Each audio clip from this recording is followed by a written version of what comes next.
Welcome to WWE Tagalog Review. Pag-usapan natin ang Monday Night Raw nitong December 1, 2025. Nag-umpisa ang show, kina Rhea Ripley, at Io Sky at pinag-usapan nga nila ang pagkapanalo nila sa Women's War Games noong Sabado sa Survivor Series PLE. At ngayon ay panahon na para i-challenge naman nila ang Kabuki Warriors sa kanilang WWE Women's Tag Team Championships. Agad na nilang tinawag ang mga ito ngunit sina Charlotte Flair at Alexa Bliss ang lumabas at humarap sa kanila. Point ng mga ito, na kung meron mang dapat unang lumaban sa Kabuki Warriors para sa tag team titles ay dapat sila munang dalawa, dahil sila naman ang may karapatang humingi ng rematch dahil sila ang mga former champions. Kaya nagkasundo ang apat na magkaroon na lang sila ng tag team match ngayong gabi, para magkaalaman kung sino ba dapat ang unang mag-challenge sa Kabuki Warriors for the Tag Team Championships, at agad naman itong ginawang official ni Raw GM, Adam Pearce for tonight's main event. At siya namang pagpasok ni Ivy Niles, na gusto din makauna ng Women's IC title match, against the new champion, Maxine Dupree, na pinayagan naman ni AP.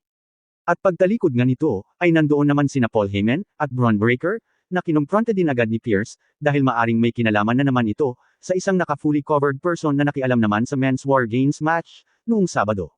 At syempre itinanggi ito, ni Paul Heyman.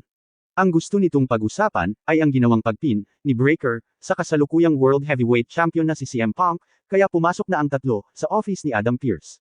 Next naman, ay ang unang semi-final match, sa The Last Time Is Now tournament ni John Cena, na Jey Uso vs LA Knight. Nagtagal lamang ng 10 minuto ang magandang laban ng dalawa, na sa huli ay isang shock encounter na isang crucifix cover ang nangyari, pagkatapos ng spear, at Uso splash ni Jey Uso, kay LA Knight. Naikinadismaya naman ni Jey Uso, at bigla nga itong nagwala, sa ringside, pagkatapos ng match. Pasok na sa finals, si LA Knight. Si Lyra Valkyria, at si Bayley naman ang sunod na nakipag-usap kay Pearce sa backstage. Gusto din ng mga ito, ng tag team title match laban sa Kabuki Warriors, na agad ding pumasok sa eksena. Kinumpranta ni Asuka si Bayley, at si Nisi, na kung sana ay sumali ito sa kanyang team sa War Games ay baka nanalo sana sila, kaya tinawag na idiot ni Asuka si Bayley, mas idiot ka, sabi naman ni Bayley kasi dahil sa'yo, kung bakit kayo natalo, at syempre nandyan pa rin ang mapagpakumbabang character ni Kairi Sane. Sunod, ay ang Judgment Day, at muli na namang ipinagyabang ni Dominic ang mga accomplishments nito, at mga papuri sa sarili, pinasalamatan niya ang mga kasama, dahil nautakan nila si John Cena, lalo na ang nagbabalik na kayfabe girlfriend nito na si Liv Morgan, na tinawag niya para sa hiwalay na entrance, kahit madaming ang pinagdaanan ng grupo, nang pansamantalang mawala si Liv Morgan dahil sa injury.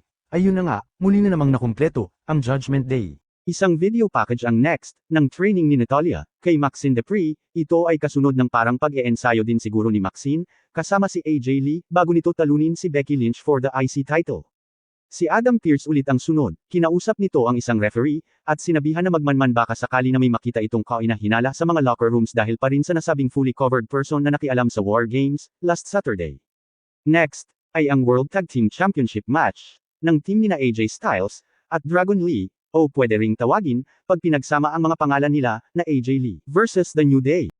Nasa 10 minuto ulit, ang second match of the night, kung saan nanatiling tag team champions pa rin ang AJ Lee team. Isang backstage interview ulit ang sumunod, ni Jackie Redmond kay Women's World Champion Stephanie Vaquer, na ininterrupt naman ni Liv Morgan, nagpapahiwatig ng posibleng kasunod na magiging challenger ni Vaquer para sa kanyang World Championship. Pagkatapos niyan, ay heto naman ang The Visions, kung saan shinout out ni Paul Heyman isa-isa, ang lahat ng member ng kanilang War Games team. Dito na nga nagsalita si Bron Breakker tungkol kay CM Punk, at sa kanilang World Championship match, na magaganap sa first anniversary ng Monday Night Raw sa Netflix, sa January 5, 2026, na maaaring siyang napagkasundoan nila Heyman at Pearce, sa opisina nito kanina. Samantala, i-interviewin sana ni Jackie si Jey Uso, subalit pilit siyang iniiwasan nito, hanggang sa nagsalita din ito, nang mabanggit na ni Jackie si Breakker, at ang tungkol sa World Heavyweight Championship.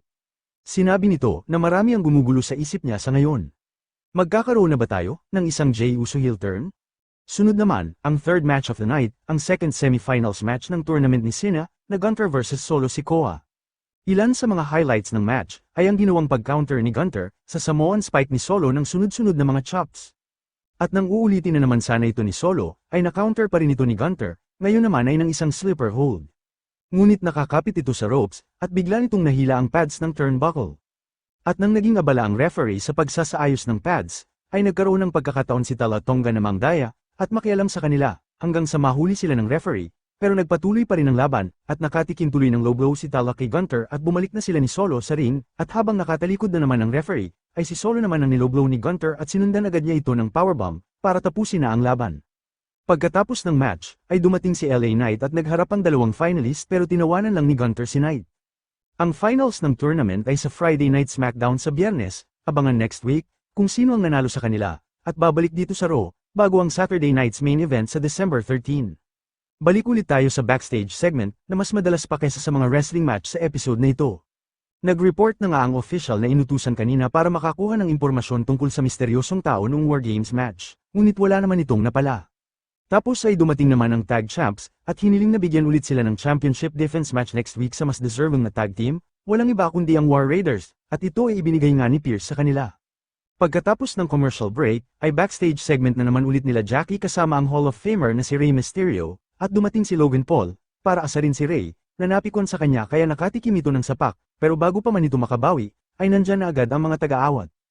At ngayon ay oras na para sa ating main event, na ika-4 na laban lang para sa gabing ito. Mapapansin na mas focus ang istorya, kina Rhea at Charlotte, na ganadong ganado sa muli nilang pagtutuos, ewan kung ako lang ba, pero ramdam mo sa dalawa, ang kumbaga saya nila, sa kanilang muling tapatan, lalo na si Charlotte, sa isang bahagi ng laban, ay na-counter ni Charlotte ang riptide ni Rhea ng isang DDT, sabay tag kay Alexa na sinundan pa ulit ng isa pang DDT, ngunit nag-kick out lamang ito sa cover. Sa pagpapatuloy pa ng napakagandang match na ito, ay si Io Sky naman ang na-double combination attack nila Charlotte at Bliss, ng natural selection, at ng Sister Abigail DDT, pero napigilan ni Rhea ang pinfall attempt ni Alexa kay Sky. Pagkatapos ay si Alexa Bliss naman ang na-double attack ng Riptide, at ng Over the Moonsault.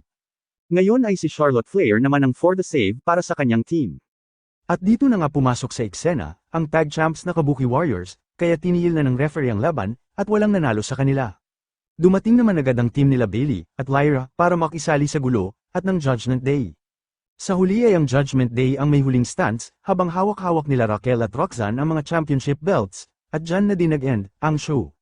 Ano ang masasabi nyo sa episode na ito ng Raw, na may 4 na matches lamang, pero solid naman, yun nga lang ay sobrang dami din ng mga backstage segments, comment lang po kayo sa ibaba, at paki-like na din, at kung okay lang din sa'yo, ay paki-subscribe na din po itong bagong-bago nating channel, magkita-kita po ulit tayo, sa susunod na WWE Tagalog Review, salamat po, and that's the bottom line.